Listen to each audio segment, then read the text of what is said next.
Olá, meus amigos. É com muita alegria que estamos começando mais um vídeo aqui no nosso canal. Hoje vamos ter a primeira edição do Ler para Crer. E vamos começar com a Bíblia Sagrada. Vamos começar com a NVT, que é a mais nova versão das Sagradas Escrituras para a língua portuguesa. Essa versão ela foi lançada pela editora Mundo Cristão em outubro de 2016. Eu adquiri no formato de e-book, pela Amazon, para o Kindle, em meados de 2017 e concluí a leitura agora em janeiro de 2018. Por isso eu estou fazendo esse review aqui para falar um pouco sobre o que eu achei da nova versão transformadora e eu acredito que isso vai, de certa forma, ajudar você a entender um pouco mais sobre essa versão na língua portuguesa. Tá ok? Os objetivos, a ideia da Mundo Cristão ao fazer essa versão foi ter um texto fiel ao sentido original e também um texto de rápida compreensão. Entendeu? Que as pessoas, no caso, que lessem esse texto pudessem entender com muita rapidez e com muita facilidade a proposta, o que aquele texto significa, certo? Essa foi a proposta da Mundo Cristão. E eu digo a vocês que li de Gênesis a Apocalipse e com todas as letras digo que eles alcançaram esse objetivo, alcançaram esse ideal. Tá ok? É interessante nós notarmos o seguinte, eu sou um crítico muito grande da nova tradução na linguagem de hoje, que é uma tradução que foi feita exatamente com esse propósito de simplificar a compreensão do leitor, porém, a meu ver, e não sou só eu, já ouvi muitas pessoas fazendo a mesma crítica, eles contextualizaram tanto, eu acho que de maneira não tão cuidadosa, que acabou que o texto perdeu muito da sua beleza, se transformou num texto comum, um texto corriqueiro, e eu acredito que perdeu muito, tá? Então, essa Bíblia ela vem com o objetivo não digo corrigir, mas de ocupar esse espaço, de ser realmente uma versão na linguagem contemporânea, mas sem perder o clássico. Eu posso dizer que ela fica entre o mais clássico, que é a Almeida Corrigida e Fiel, e o mais contemporâneo, que é a NTLH. Ela vem fazer o que alguns anos atrás a NVI já começou, algo nesse sentido, que foi tentar fazer essa contextualização para o português.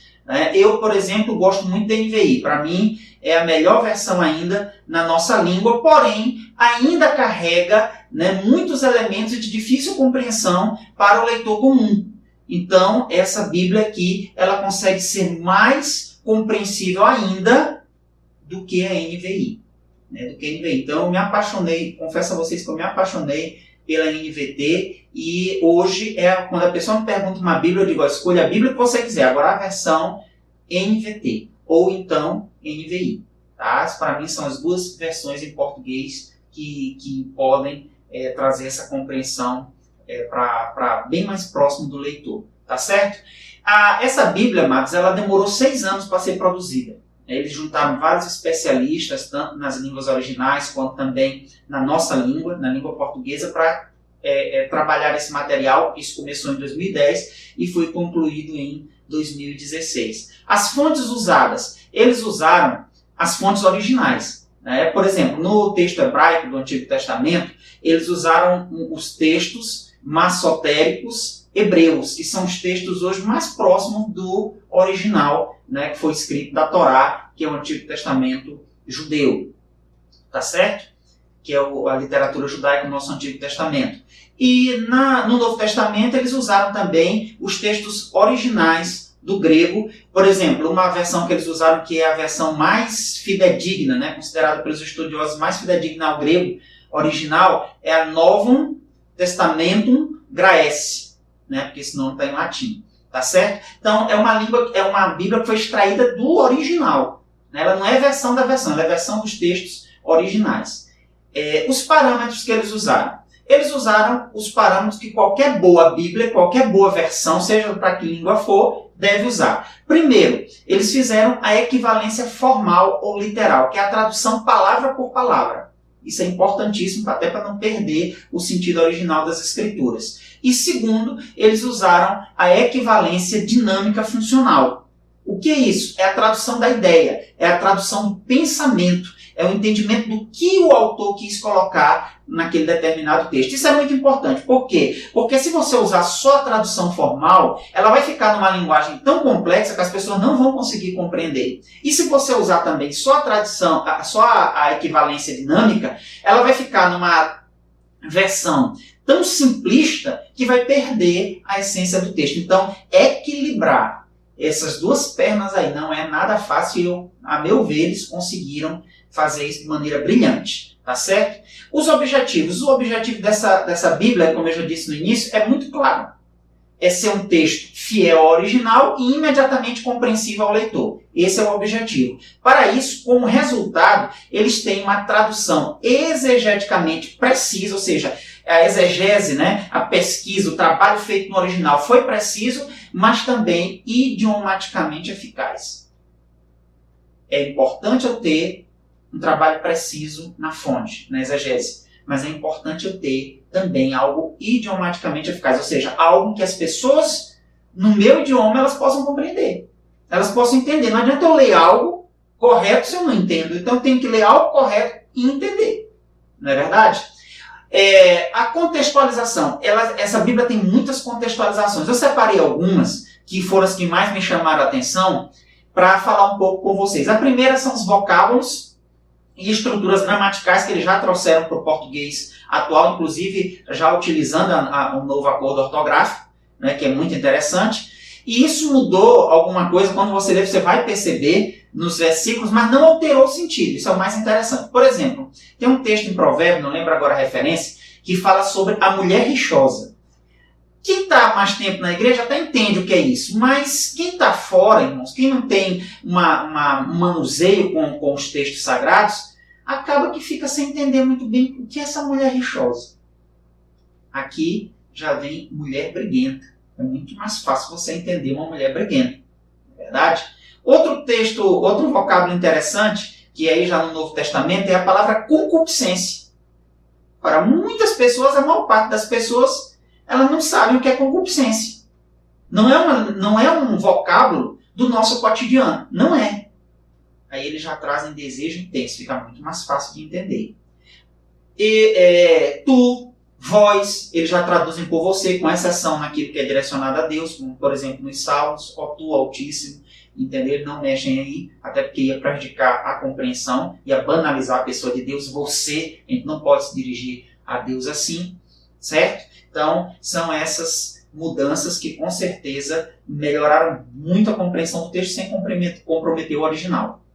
Conversão de pesos e medidas. É interessante isso, porque, por exemplo, a Bíblia, ela fala sobre ciclos. Né? O pessoal não sabe o que é ciclo. 10 ciclos de prata. Aí eles já mudam para 10 moedas de prata, fica mais fácil. Um efa de farinha. O que é um efa de farinha? A pessoa não imagina mil coisas, ela nunca vai entender o que é um efa de farinha, a não ser que ela vá num comentário, né, vá no recurso de uma Bíblia de estudo, ela vai ver. Mas no texto mesmo ela não vai compreender. Então aqui ele já traz 22 litros. Efa é uma medida de secos que equivale a 22 litros. Então 22 litros de farinha. Pronto. Já dá para entender muito melhor o que aquele texto quis dizer. Valores monetários. Né?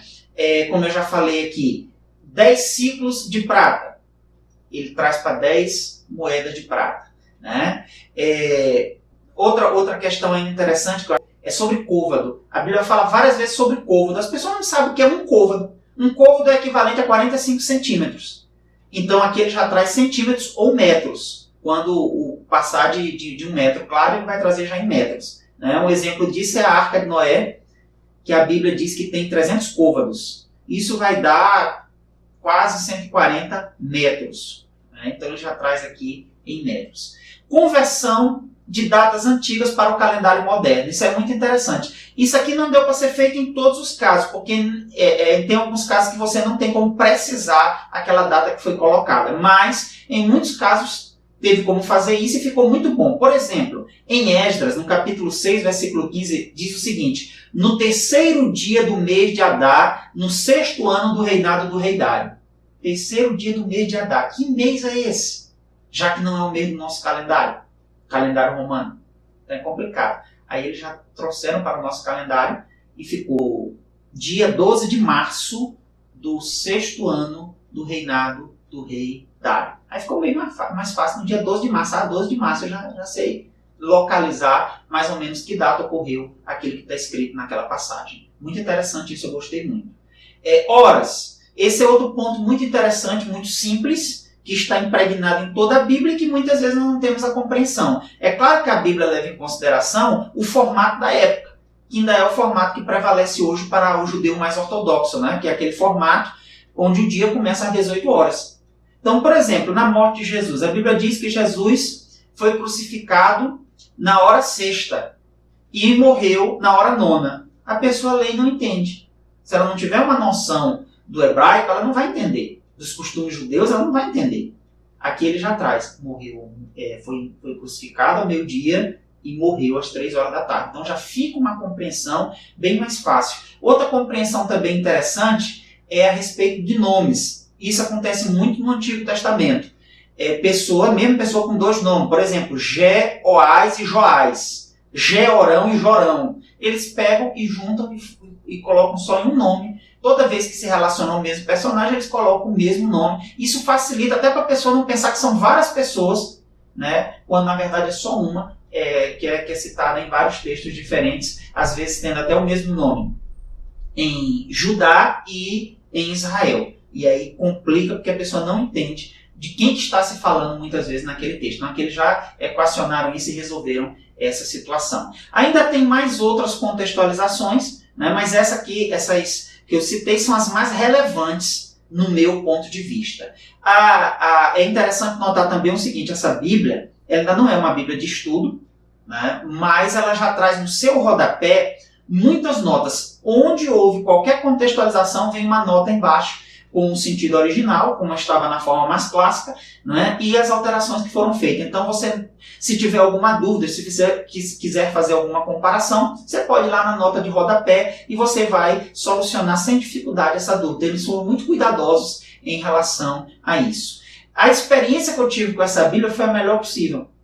Eu li de meados de 2017, terminei agora no início de 2018.